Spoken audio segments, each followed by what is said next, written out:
Because everybody needs a break now and then, right? And when we admit that we need a break, then everybody says, oh, well, heck, I need a break too, right?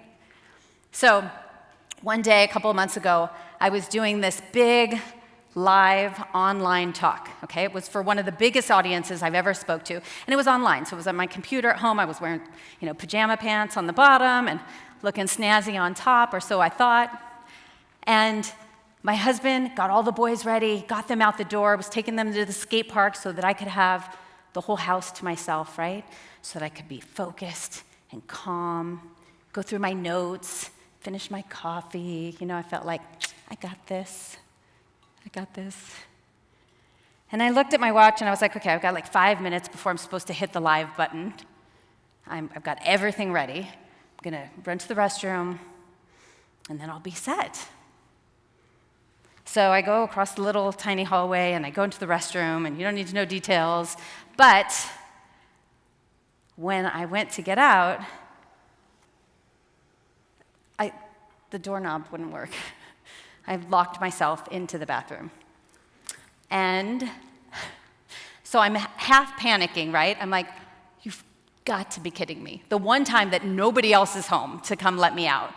Because it was one of those things, I don't know if you're anything like me in the last 2 years, but many things have broken in my house, and I've not fixed them yet. And this was one of those things that was just on the verge of breaking, but it hadn't quite broken yet. Well, this was the time that it broke. I couldn't get out, and I could not believe it. I couldn't yell to anybody. So I'm standing there thinking, okay, here we go. I could do this. All right? I always talk about regulating your central nervous system, calming yourself, being in the moment, right? Dealing with stress and overwhelm. This is testing me right now.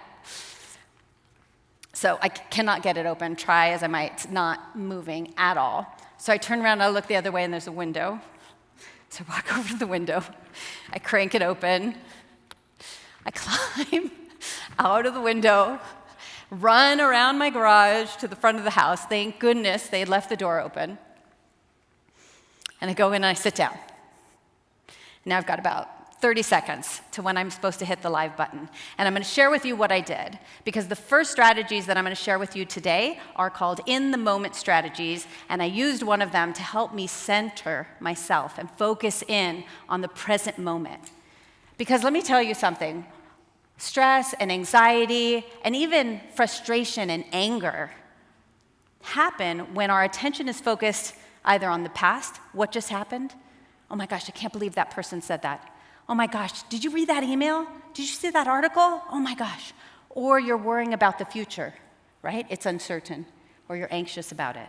But when we focus our attention on the present moment, that's when we can calm our nervous system.